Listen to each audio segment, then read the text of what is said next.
Secretary Tim Geithner has arrived in Germany. He'll be meeting with various European leaders ahead of the key EU summit on Thursday and Friday. Joe. Our guest host for the next hour is a pioneer of the private aviation industry. Joining us now on set is Kenny Dichter, founder and former chief executive officer of Marquis Jet, and you were vice chairman at NetJets for a while. Yep. Kenny, till when? Till you're still a consultant? Right? Yes. How's business there? Business has been pretty firm. I'm really pleased with the results that the team has put together for 2011. In July, I figured it was time to step out. I want NetJets to be like the University of Wisconsin for me. I'll always root for NetJets, and I have some great people there. Pete Fagan, Steve Nitkin over in the New York office are holding down the owners and doing a really great job. So it's still that fractional ownership is. They're one percenters, but they're kind of... They're nice one percenters. They're nice one percenters. I guess at some point, given the financial crisis and fairness debates and wealth disparity and all this, it's tough to be in that business, I would think, at this point. And even Warren Buffett, to some extent, you know, he's got his view on taxes, but... Well, when you think about the corporate jet owners, I don't think he wanted the depreciation to be taken away from corporate jet owners, right? No, I think that, listen, I think that the private jet business is here to stay, like it or not. And I think for CEOs and high net worth individuals, it's really the only way to go. We don't really sell private jet time at NetJet. We sell time itself. And for a CEO to travel to 3-4 cities and get with his or her employees, it's a must in today's business world. But people worry about, I think, the press jotting down tail numbers at vacations. But that's why they use NetJets, right? By the way, NetJets is an anonymity machine. And if you're going to own your own aircraft, yes, today with FlightAware and everything else, flight tracking software, you can be tracked. If you're on NetJet, Should you have... Should it be that way? I don't... Once again, here, you don't want to... It used to be that you would celebrate success, the point, and some guys still do that. Well, 80% of the folks, because we have dialed down and we know who they are and what they do and everything else, 80% of the folks started in the 99%. I know. And they got to the 1%. It used to be that aspiration was a good thing, and now it's almost a tawdry. Well, I don't think so. I think that, you know, first off, I think it's great in our country that you can express any view that you want. So whether you're in Occupy Wall Street or whether you're in the Tea Party, I think it's incredible in this country that you can express who you are and what you feel. Right. That being said, it'd be nice if the media covered it equally, but well, that's that's another issue. Yeah.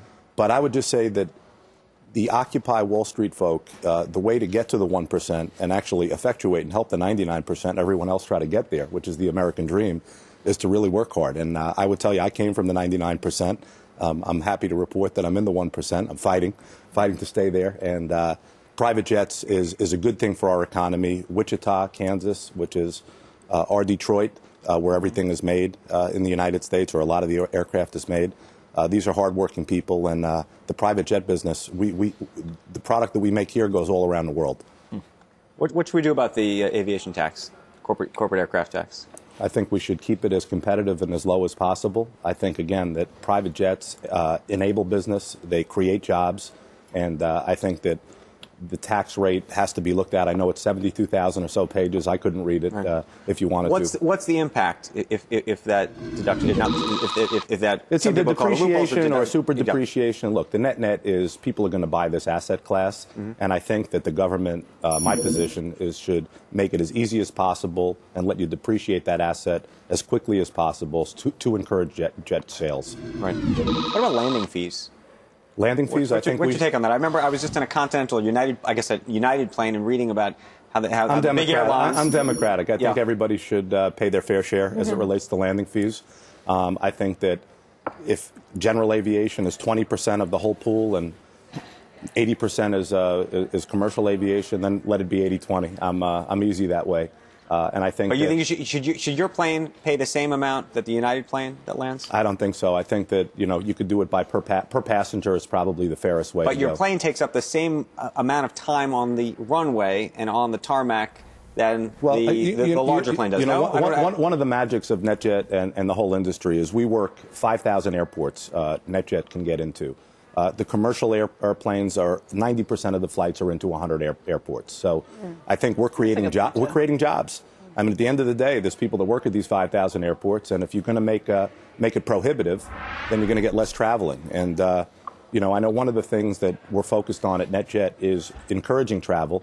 We're 20% off where we were at our highs, but we're 25% better than 2009. So things are actually going well in terms of the trend being your friend. You know, Kenny, that's an interesting question, though. As people look around at the Occupy Wall Street movement and the divisiveness between, with some of the presidential candidates and some of the talk that we hear, just between the haves and the have-nots, has that shown up at all in the NetJets or the Marquis Jets purchases? Do people worry about that at all, or is that just kind of background noise? Well, I think the whole thing, in a way, is background noise. I think that the only way to have progress, both social and business progress, is to just roll your sleeves up and get to work. So I would characterize that as noise. I think, again, the folks that are able to buy private aviation in their business lives and in their personal lives, I think it's an incredible efficiency tool. I don't consider it a luxury. I consider it an incredible way to use your time. So, Kenny, you started this Marquis. You saw how NetJet worked back then, and you saw an opening for Marquis. What year was that? That was in the summer of 2000. I was actually I was lucky enough to run into a guy named Bob Sillerman in 1998. Right. Who was running SFX. He was running a roll-up. We were a young company called Alphabet City. We met Bob. The only thing, or the most important thing I learned at SFX was that flying privately was better than flying commercially. Yeah. I got to jump on a flight with David Falk and Michael Jordan, D.C. to L.A. You didn't talk about Jordan's like underwear or T-shirt or anything, did you? That was before that started happening. No, he was Air Jordan then. I didn't realize at that point in time that I was invited by Dave Falk. The commercial. But I was invited by Falk to be a steward. I didn't realize when Michael and he wanted a soda, they would look back at me and my partner Jesse at the time. You didn't mind? I didn't, of course not. So what are you looking at now? Are you going to do something again similar to that? I mean, can you do it as easily now, do you think? Well, I think first and foremost, I think that what Richard Santulli, Warren Buffett built at NetJet was incredible. And what we figured out was a way actually to occupy NetJet. Right. That was the Marquis Jet business model. We occupied NetJet. We came up with this Starbucks card of private aviation, which was 25 hours at a time. And sure enough, we did $4 or $5 billion in aggregate sales over the 10 years. Incredible run. And to be able to sell a business to Warren Buffett and be here right now and maybe flip another one to Warren. Can I ask you a marketing question? Sure. Which is, you've done a tremendous job marketing NetJets to, quote unquote, the 1%. Mm-hmm. And I know this is not your constituency, but is there a way... But by the way, we'll sell the 2% also. No, I know. But is there a way to... And you said it's an efficiency tool. Mm-hmm. The 99%, I'm not sure, appreciates that point or necessarily cares. Has the corporate or private aviation business done a good enough job at trying to articulate and explain what it is and the value of it to this larger community so that it is not villainized and ostracized the way it has been? Well, we have the MBAA, which is our association, and I think that they do a good job in the business community pushing the message on how great and how efficient private jets are. Right. I don't know if the target... Maybe it doesn't matter. I would just say that I promise you, because I was in the 99%, 100% of people, if they flew one private jet flight, it's that good and it's that great, and it's something that if you use that as a goal, if you're doing your work as a journalist, or you're doing your work on Wall Street, or you're doing your work as a marketing executive, to be able to fly privately, it's one of the greatest goals and the greatest things that you can ever do, because, again, you're buying time, you're buying privacy, and you're buying efficiency. Anyone who's here that wasn't in the 99%, do you? Like everybody. We're all in the 99%. Well, I think most folks are born in the 99%. Yeah. So you are going to start something. Can you start it now? Is it more difficult now for credit, for regulation? I think America is the greatest land of opportunity. This is the most opportune time. If you're born in America today, or you're Kenny Dichter today in America, you have a bigger opportunity than you had in 2000. And I'm looking at a couple of different spaces. One is a space that I call the wellness or the living good space. I think that one thing that once you get to the 1%, or whether you're in the 99% or anybody, is you want to live a long life. Warren Buffett said at his last annual meeting. I think, Becky, you might ask the question. You said, Warren, what do you want to be known for? He said, I want to live really old. I want to be known to be a person that's very, very, very, very old. Right. And I think that the living well space, you look at healthcare. It's a several $trillion space today. We're spending 20% of the GDP on healthcare. You look at fitness, which is a small business, $10 to $20 billion business. I think somewhere in that 10 to 20 billion meets the several trillion is a $200 to $300 billion lane. Whole Foods is in it a little bit. The nutritional companies are in it. The wellness companies are in it. I think if you can get a brand in there, and you could, even if you got 1% of that market, you know, you got a $2-3 billion business, which is something we're looking at. All right, the other one we'll get on the next time we talk. Can we do that if we take a break? Yeah, 100%. And the guy that I'm looking at this wellness space with is Andrew.